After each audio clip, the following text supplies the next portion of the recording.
Hare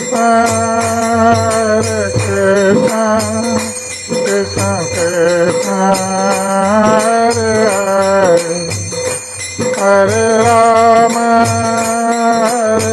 Rama Rama Rama, Hare Hare। आज यहाँ पर उपस्थित भक्त सज्जन वृंद और मातृवृंद, आज परम पवित्र दिवस है, बहुलाष्टमी और श्री राधा कुंड स्नान का पुण्य दिन है। इस अवसर पर हम श्री राधा कुंड और श्याम कुंड के आविर्भाव के संबंध में चर्चा करेंगे।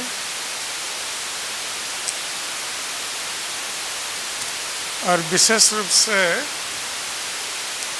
ये दिन बहुलाष्टमी के नाम से भी जाना जाता है। तो ये श्री राधा कुंड और श्याम कुंड है, ये बहुलावन के अंतर्गत आता है। तो ये वृंदावन के उपवन है। और हम लोग जानते हैं कि ये बहुला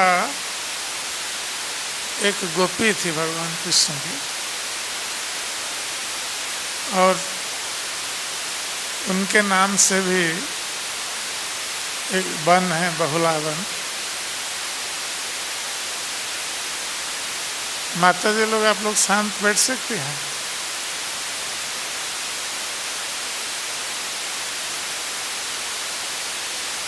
और इसके साथ साथ और एक कथा भी है। बहुला एक गाय थी, उसके संबंध में कथा है कि वो गाय बहुला वन में एक कुंड है, वहाँ पानी पीने गई थी। तो वहाँ एक बाघ भी आया था पानी पीने के लिए, और उसने गाय को पकड़ा खाने के लिए। उस गाय ने बाघ से कहा कि मेरा एक छोटा बच्चा है घर पर, तो मैं उसको दूध पिला करके आती हूँ, उसके बाद मुझे खाना। तो ये बहुला गाय एक ब्राह्मण के घर पर रहती थी। तो बाघ ने उसको छोड़ दिया, उसकी कथा पर विश्वास करके। और वो बहुला जब आई घर पर, अपने बच्चे को कहा कि आज ये अंतिम दिन है मेरा, तुम्हें जितना दूध पीना है पी लो पेट भर करके, कल से तुम्हें मेरा दूध उपलब्ध नहीं है। तो जो बछड़ा ने पूछा कि क्या हुआ, उसने कहा कि इस प्रकार बाघ को मैंने वचन दिया है कि तुम्हें दूध पिलाकर मैं जब जाऊंगी तो बाघ मुझे भक्षण करेगा। तो बछड़े ने कहा कि नहीं, मैं तुम्हारे साथ मैं भी जाऊंगा। तो इस प्रकार माँ और बछड़े के बीच जब वार्तालाप चल रहा था, जो ब्राह्मण जिसके घर पर बहुला रह रही थी, तो उसने जब सुना तो उसने कहा कि मैं भी चलूँगा। तो तीनों आए बाघ के पास और सभी कह रहे हैं कि हमें खा दो, इसको छोड़ दो। तो इस प्रकार जब सभी कह रहे थे, तो फिर अंत में बाघ ने सभी को छोड़ दिया, क्योंकि वो परीक्षा ले रहा था बहुला के वचन की, धर्म था।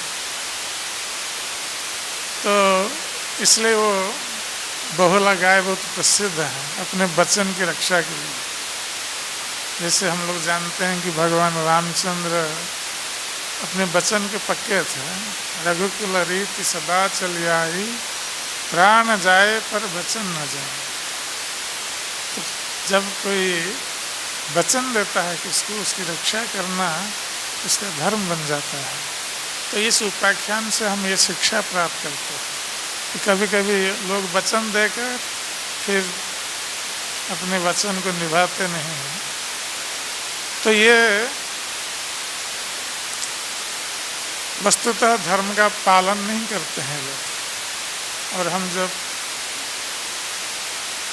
भक्ति मार्ग में आए हैं और ये परम धर्म का अभ्यास कर रहे हैं, सभी पुंसा परो धर्म यह तो भक्ति अधोख्य। तो भगवान कृष्ण के चरणों में भक्ति ये परम भक्ति है, तो ये परम धर्म है। इसलिए भक्तों को भी अपने वचनों को निभाना चाहिए, सत्य बोलना चाहिए और ये आवश्यक है धर्म की रक्षा के लिए और धर्म के मार्ग पर आगे बढ़ने के लिए। यद्यपि ये कलियुग है और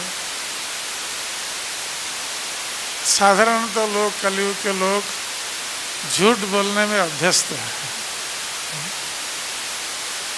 तो फिर भी हम जब कम से कम भक्ति मार्ग में आए हैं तो हमें ये ध्यान रखना आवश्यक है। ये ब्राह्मण का एक गुण वस्तुतः है, भक्त का गुण तो और बहुत अधिक है। ये साधारण ब्राह्मण का भी ये गुण है कि ब्राह्मण सत्य बोलेगा, जो भी हो। तो ये घटना कार्तिक महीने में घटित हुई थी, इसलिए आज का दिन बहुलाष्टमी के नाम से जाना जाता है। ये कार्तिक कृष्ण पक्ष अष्टमी तिथि और इसी दिन राधा कुंड और श्याम कुंड का आविर्भाव भी हुआ था। यद्यपि इसके संबंध में दो मत हैं। अभी आज सुबह हम घोषणा में सुन रहे थे कि हमारे गवर्निंग बॉडी कमीशन रिसर्च के आधार पर वो बता रहे हैं कि चैत्र पूर्णिमा राधा कुंड श्याम कुंड की आविर्भाव तिथि है, किंतु ब्रज में आज के दिन ही सभी मानते हैं राधा कुंड और आविर्भाव तिथि। तो जो भी हो, हमें यह जानना आवश्यक है कि राधा कुंड और श्याम कुंड का आविर्भाव कैसे हुआ और ये भगवान कृष्ण को कितना प्रिय है, ये दोनों कुंड, और विशेष रूप से राधा कुंड। तो जैसे ये शास्त्र में बताया गया है, यथा राधा प्रिया विष्णु तस्या कुंडं प्रियं तथा। जिस प्रकार श्रीमती राधा रानी भगवान कृष्ण की परम प्रेयसी है, समस्त प्रियाओं में प्रियावलियों में श्रेष्ठा है, तो उसी प्रकार उनका जो कुंड है राधा कुंड, ये भी भगवान कृष्ण को अत्यंत प्रिय है। सर्व गोपीषु सेवैका विष्णु अत्यंत वल्लभा। ये समस्त गोपियों में सर्वश्रेष्ठ श्रीमती राधा रानी जो सेवा के द्वारा भगवान कृष्ण को प्रसन्न करती है, इसलिए भगवान कृष्ण की अत्यंत प्रिया है। तो ये राधा कुंड की महिमा के संबंध में बताया गया है ये बराह पुराण में।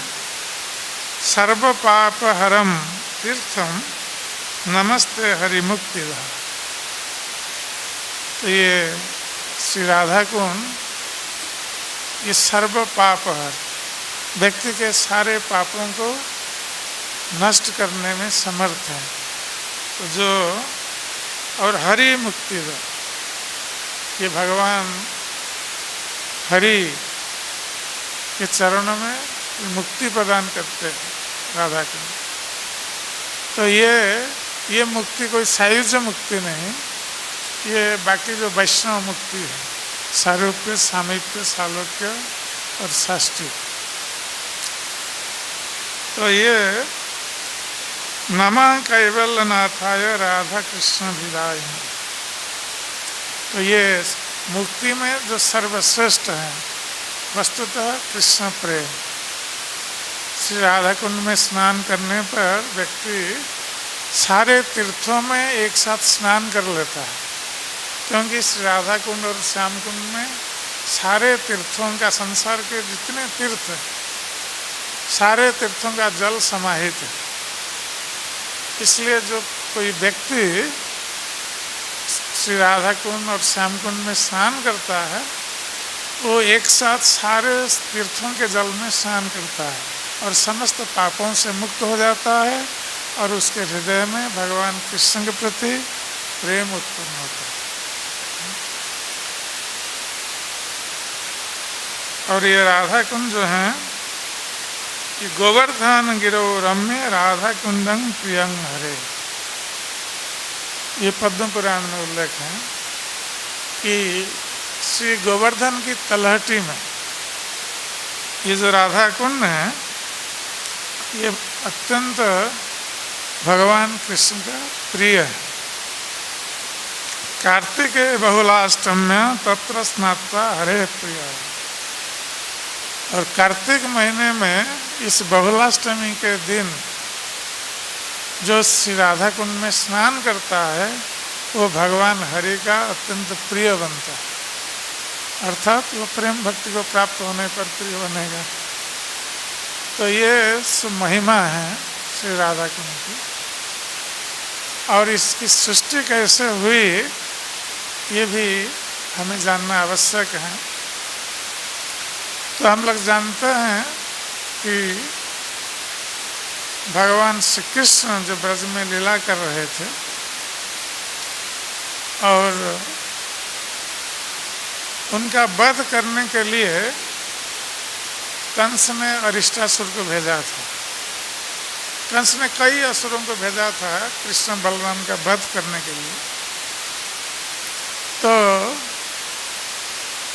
अरिष्टासुर आया था कृष्ण का वध करने के लिए और एक सांड का रूप लेकर आया था, बहुत विशाल का सांड था, वृषभ।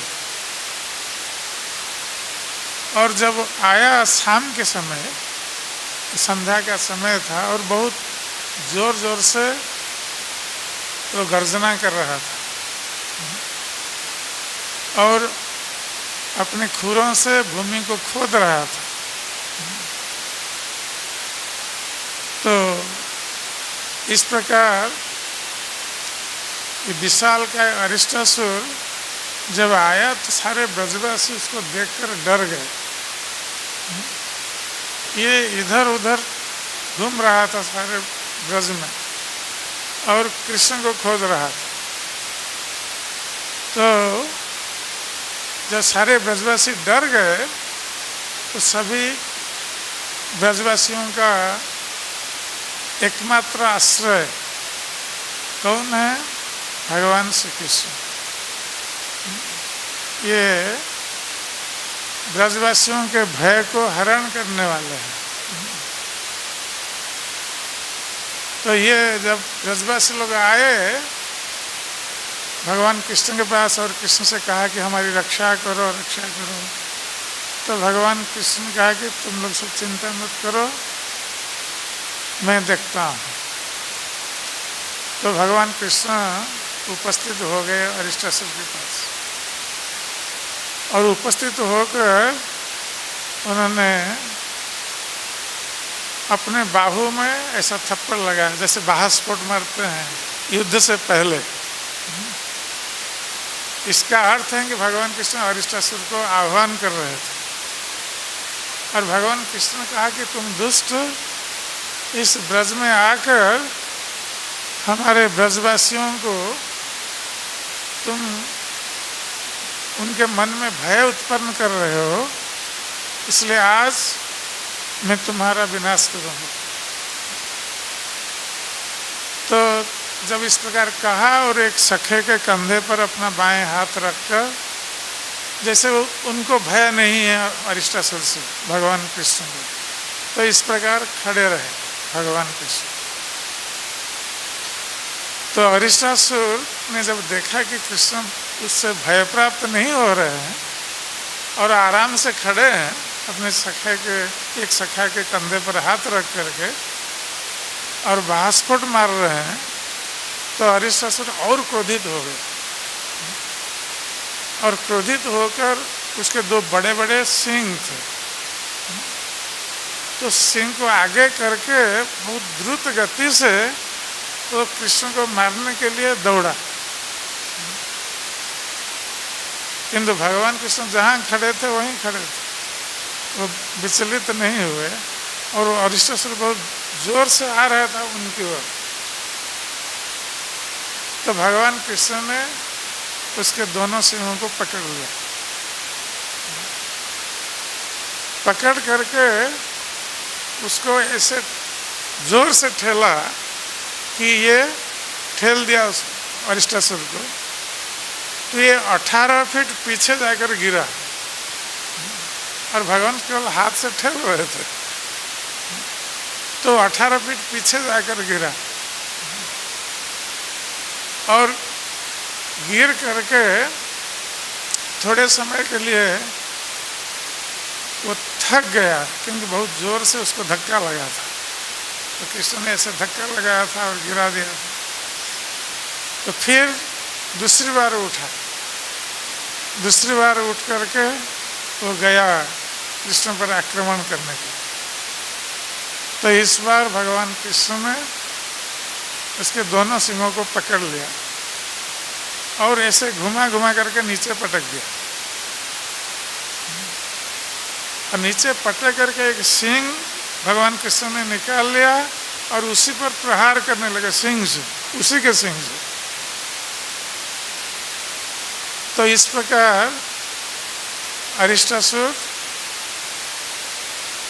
उसका मुख से रक्त निकलने लगा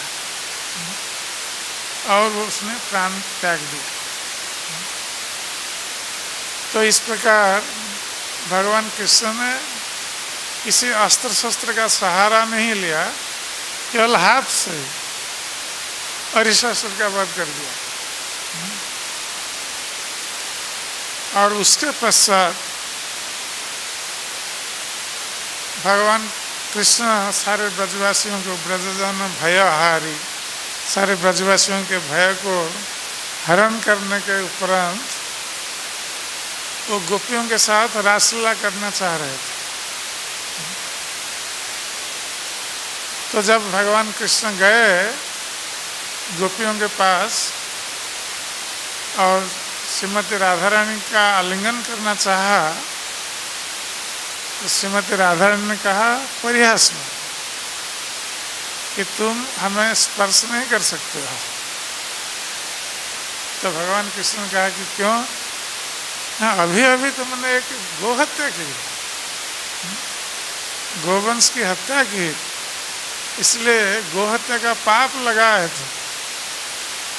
तो भगवान कृष्ण ने कहा कि ये तो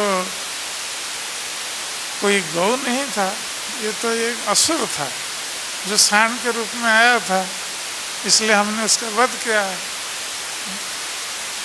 तो श्रीमती राधा ने कहा कि इंद्र ने भी वृत्तासुर का वध किया था और वृत्तासुर का वध करने के बाद इंद्र को भी, क्योंकि वो असुर था इसलिए इंद्र ने वध किया, किंतु वृत्तासुर को वध करने के बाद उसको ब्रह्म हत्या पाप भी लगा था इंद्र। तो इसलिए ये गोहत्या का पाप लगेगा तुम्हें। तो भगवान कृष्ण ने कहा कि तब फिर हम इसे कैसे मुक्त होंगे? तो श्रीमती राधा ने कहा कि तुम एक काम कर सकते हो, सारे संसार में जितने तीर्थ हैं, सारे तीर्थों में जाकर तुम्हें स्नान करना पड़ेगा, तब जाकर तुम इस गोहत्या पाप से मुक्त हो सकते हो। तो भगवान कृष्ण ने कहा कि ठीक है, यदि सारे संसारों के तीर्थों में स्नान करने पर मैं गोहत्या पाप से मुक्त हो जाऊंगा, तो मैं संसार के सारे तीर्थों को यहीं बुलाता। तो सभी के देखते देखते भगवान कृष्ण ने बुलाया सारे तीर्थों, उनका स्मरण किया। और भगवान सत्य संकल्प है, इनका एक दूसरा नाम है सत्य संकल्प। जो मन में संकल्प करते हैं, इच्छा करते हैं, वो सत्य हो जाता है। तो जैसे स्मरण किया तो सारे तीर्थगण वहाँ उपस्थित हो गए जल के रूप में। तो भगवान कृष्ण ने इससे पहले क्या किया था कि पहले अपनी एड़ी से नीचे जमीन को मारा था लात, इससे एक गड्ढा हो गया जमीन में। और जमीन के नीचे से कौन सा नदी है जमीन के नीचे? भोगवती। ये गंगा का ही रूप है। गंगा देवी ये 3 रूपों में 3 लोकों में प्रकाशित होती है।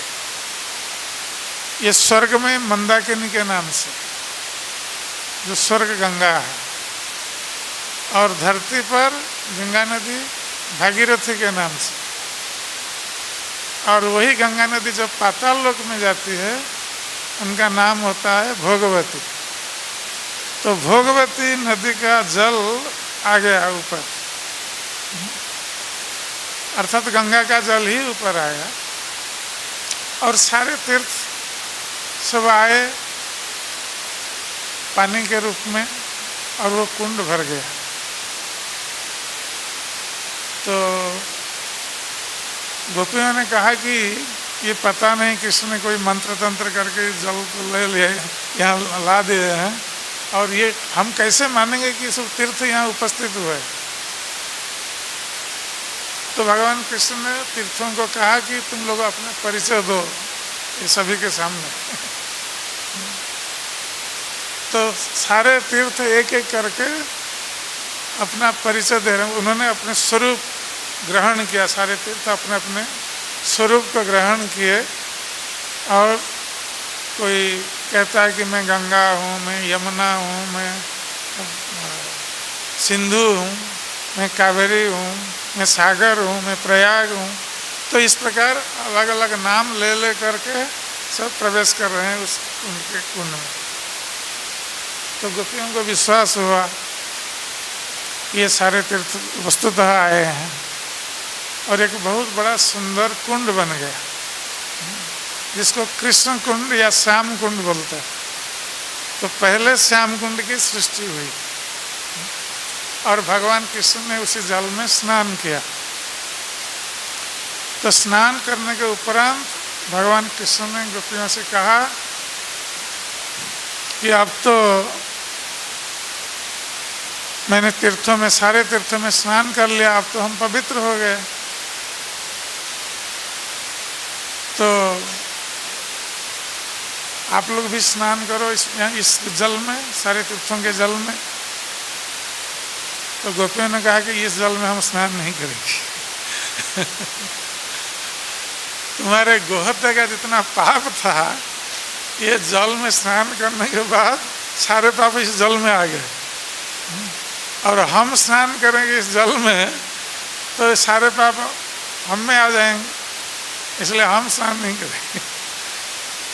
इसे प्रयास चल रहा था, प्रयास में बोल रहे थे। तो कृष्ण ने कहा कि अच्छा ठीक है, तुम लोग हमारे कुंड में स्नान नहीं करोगे, तो अच्छा ठीक है, तुम लोग अपना कुंड बनाओगे। तो भगवान कृष्ण ने गोपियों से कहा अपना कुंड बनाने के लिए। तो श्रीमती राधा ने कहा कि ठीक है, हम अपना कुंड बनाएंगे। तो श्रीमती राधा ने सारे गोपियों को आदेश दिया, सभी अपने कंकण से खुदाई करने लगे। जहाँ अरिष्टासुर का वध हुआ था उसके पास, तो वहाँ खुदाई करने लगे, और एक सुंदर कुंड बन गया। बहुत सारी गोपियाँ थी, हजारों की संख्या में। तो वहाँ बहुत सुंदर कुंड बन गए, और जब कुंड बन गया, अब जल की आवश्यकता है कुंड भरने के लिए। तो श्रीमती राधा रानी ने कहा गोपियों से कि तुम लोग एक काम करो, सब हाथ में कलश लेकर तुम मानसी गंगा जाओ। गोवर्धन में मानसी गंगा है, तो वहाँ से जल भर कर लाओ। तो इतनी दूर से जल भर करके लाएंगे तो सारी गोपियाँ सब लाइन में खड़ी होगी। तो वहाँ से जल भर करके एक दूसरे को, दूसरा तीसरे को इस प्रकार सब दे रहे हैं, और उनको बहुत परिश्रम हो रहा है इतनी दूर से जल लाने के लिए, और ये कुंड भरना है। तो भगवान कृष्ण को थोड़ी दया आई कि गोपियाँ बहुत परिश्रम कर रही हैं। तो उन्होंने कहा तीर्थों से कि तुम लोग जाओ राधा रानी से प्रार्थना करो, क्योंकि उनकी अनुमति के बिना उनके कुंड में तुम लोग प्रवेश नहीं कर सकते। इसलिए श्रीमती राधा रानी से प्रार्थना करो। तो ये तीर्थगण श्रीमती राधा रानी के पास गए और उनके चरणों में प्रणति निवेदन करते हुए तीर्थों ने श्रीमती राधा रानी की प्रार्थना की। तो जब सारे तीर्थ प्रेम पूर्वक राधा रानी की कृपा प्राप्त करने के लिए प्रार्थना कर रहे थे, तो उनकी प्रार्थना से श्रीमती राधा रानी संतुष्ट हो गई, और संतुष्ट होकर श्रीमती राधा रानी ने तीर्थों से कहा कि मैं तुम्हारी प्रार्थनाओं से संतुष्ट हूँ, अब तुम बताओ तुम लोग क्या चाहते हो मुझसे। तो सारे तीर्थों ने कहा कि आप यदि हमारे ऊपर संतुष्ट हैं तो आप हमारे ऊपर यही कृपा कीजिए कि हम आपके कुंड में हम लोग प्रवेश करना चाहते हैं। तो जब श्रीमती राधा रानी ने ये बात सुनी तो समझ गए कि ये सब कृष्ण का प्लान है। कृष्ण ने ये योजना बनाई है, ये तीर्थों को भेजा है मेरे पास ऐसे प्रार्थना करके मुझसे वरदान प्राप्त करने के लिए। तो श्रीमती राधा रानी कृष्ण को टेढ़ी नज़र से देख रही थी। तो फिर श्रीमती राधा रानी ने उन सारे तीर्थों से कहा कि ठीक है, तुम लोग आ सकते हो हमारे कुंड में। और जैसे ही श्रीमती राधा रानी ने ये आदेश दिया तो सारे तीर्थ एक साथ श्याम कुंड का जो बांध था उसको तोड़ करके वो राधा कुंड में प्रवेश कर गए, और इस प्रकार राधा कुंड में तीर्थों का सारा जल भर गया। और भगवान श्री कृष्ण ने कहा गोपियों से कि ये तुम्हारा जो कुंड है, जिस प्रकार श्रीमती राधा रानी मेरी प्रिया है, उसी प्रकार उनका कुंड भी मेरा अत्यंत प्रिय है। और जो व्यक्ति श्रीमती राधा रानी के कुंड में स्नान करेगा वो हमारे प्रेम को प्राप्त होगा। जय श्री राधा कुंड की, जय श्री श्याम कुंड की। तो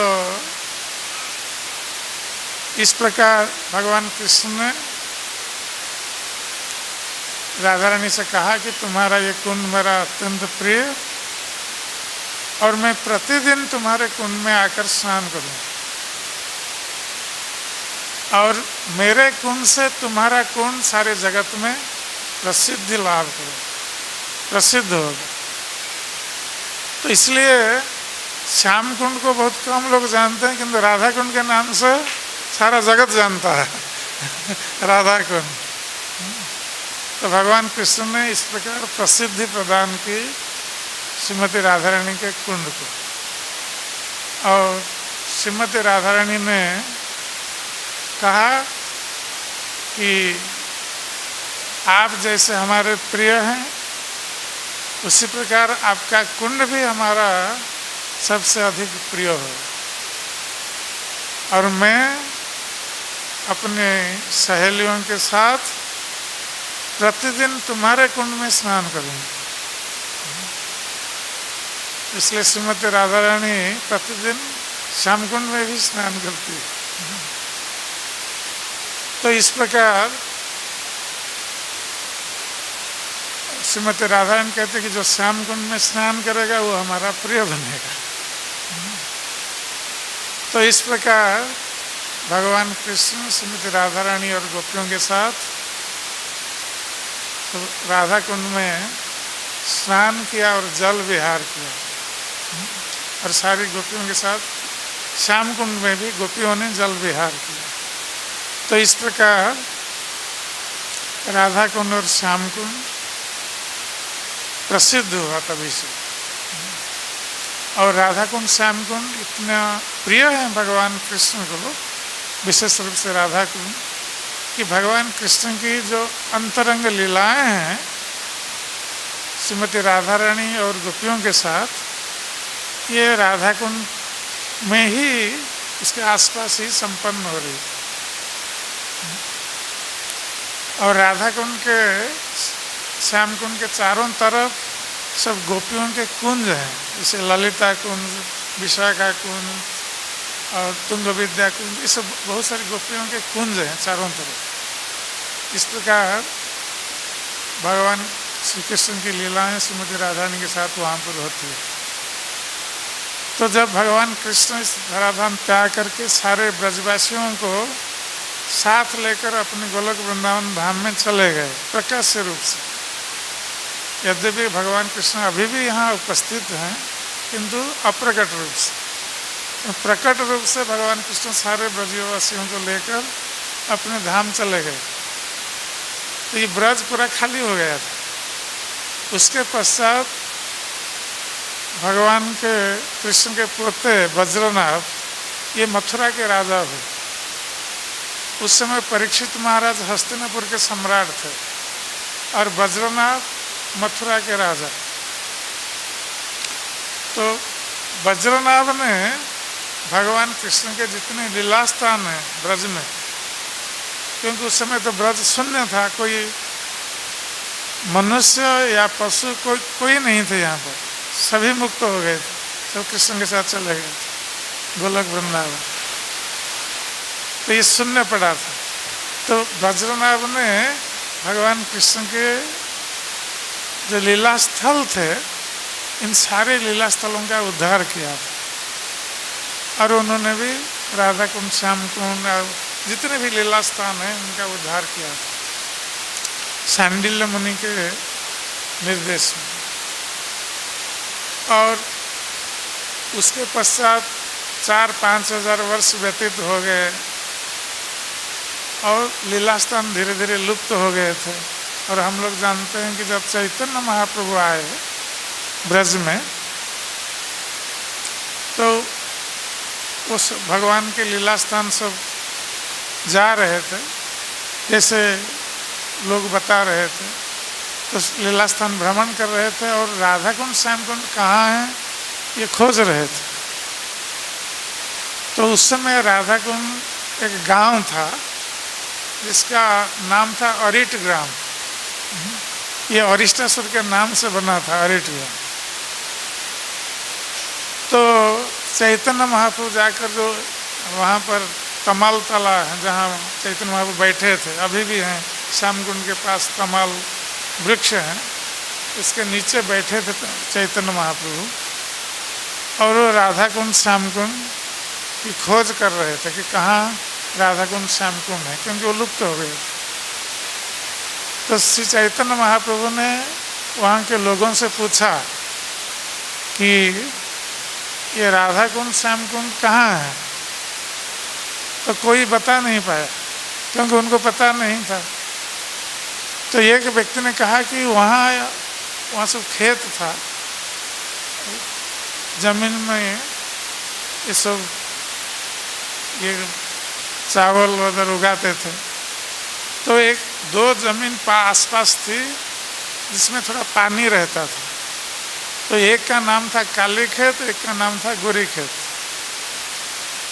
तो किसी ने बताया चैतन्य महाप्रभु को कि यहाँ ये दो जमीन है जिसमें थोड़ा पानी है, तो एक काली खेत है, एक गोरी खेत है। तो चैतन्य महाप्रभु समझ गए, किंतु वो स्वयं तो कृष्ण थे और वो राधा कुंड श्याम कुंड का प्रकाश करना चाहते थे। तो उन्होंने जाकर जब स्नान किया दोनों कुंड में, तो वो प्रेमाविष्ट हो गए चैतन्य महाप्रभु, और हे राधे हे कृष्ण कहकर प्रेम विह्वल होकर वो नृत्य करने लगे। और इस प्रकार चैतन्य महाप्रभु समझ गए कि यही काली खेत जो है श्याम कुंड, ये गोरी खेत राधा कुंड है। तभी से गोस्वामीगण और चैतन्य महाप्रभु के जो अनुयायी हैं, ये उन दोनों को राधा कुंड श्याम कुंड के रूप में जानकर वहीं स्नान आदि करते थे। और हम लोग जानते हैं कि रघुनाथ दास गोस्वामी चैतन्य महाप्रभु का आदेश प्राप्त होकर वो ब्रज में आए थे और राधा कुंड के पास निवास करते थे। तो उनके मन में एक बार आया कि हम राधा कुंड और श्याम कुंड का पुनरुद्धार करें और अच्छी तरह उसका बांध ये करके सीढ़ियाँ बनाएं, जैसे लोग स्नान कर पाएंगे। किंतु उनके मन में ऐसा आया, फिर उन्होंने सोचा कि नहीं नहीं, मुझसे अपराध हो गया, ये राधा कुंड और श्याम कुंड दोनों दिव्य हैं और हम इसमें बांध करके सीढ़ियाँ बना करके हम उसका संस्कार करना चाहते हैं, ये ठीक नहीं है, हमसे वो अपराध हो गया है। तो ये सोचकर फिर उन्होंने कुछ किया नहीं।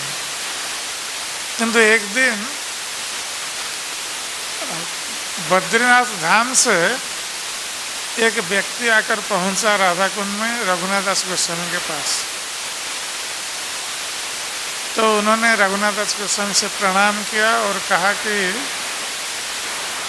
बद्रीनाथ जी ने स्वप्न में मुझे आदेश दिया है कि हम कुछ सेवा करना चाहते थे बद्रीनाथ में, तो बद्रीनाथ ने मुझे आदेश दिया कि तुम जो सेवा करना चाह रहे हो, तुम ब्रज में जाओ और वहाँ रघुनाथ दास गोस्वामी के पास जाओ और वहाँ वो राधा कुंड और श्याम कुंड के पुनरुद्धार के लिए सोच रहे हैं, उनको तुम अर्थ प्रदान करो, इससे हमारी सेवा हो जाएगी।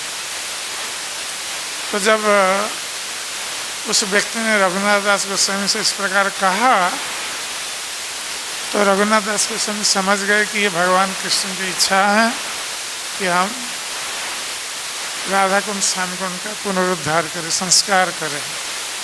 क्योंकि पहले तो नहीं चाह रहे थे, फिर अर्थ भी नहीं ले रहे थे उस व्यक्ति से, किंतु उन्होंने बद्रीनाथ का नाम लिया, तब फिर उन्होंने ग्रहण किया। तब जाकर रघुनाथ दास गोस्वामी ने इन दोनों कुंडों का संस्कार करवाया। राधा कुंड तो चकोर होकर बहुत अच्छा सुंदर बन गया। जब श्याम कुंड को चकोर बनाने के लिए प्रयास कर रहे थे, तो उसके लिए कुछ वृक्षों को काटना था। तो एक दिन रात में रघुनाथ दास गोस्वामी ने स्वप्न देखा। तो स्वप्न में ये 5 व्यक्ति स्वप्न में आए और रघुनाथ दास गोस्वामी को बताया कि हम लोग 5 पांडव हैं, हम इस श्याम कुंड के तट पर भजन कर रहे हैं वृक्ष के रूप में, इसलिए हमको मत काटना। और रघुनाथ गोस्वामी सोच रहे थे कि इन वृक्षों को काट कर वो चकोर बनाएंगे श्याम कुंड को। जब इस स्वप्न में इस प्रकार उन्होंने ये आदेश प्राप्त किया, तो फिर उन्होंने उन वृक्षों को नहीं काटा। वृक्षों के रूप में पांडव भजन कर रहे थे। इसलिए श्याम कुंड थोड़ा टेढ़ा मेढ़ा होकर बना, वो चक्कर नहीं बना। तो इस प्रकार राधा कुंड और श्याम कुंड आज जिस प्रकार हम देख रहे हैं इस स्थिति में हैं, और बीच में एक दो बार संस्कार भी हुआ है राधा कुंड श्याम कुंड का।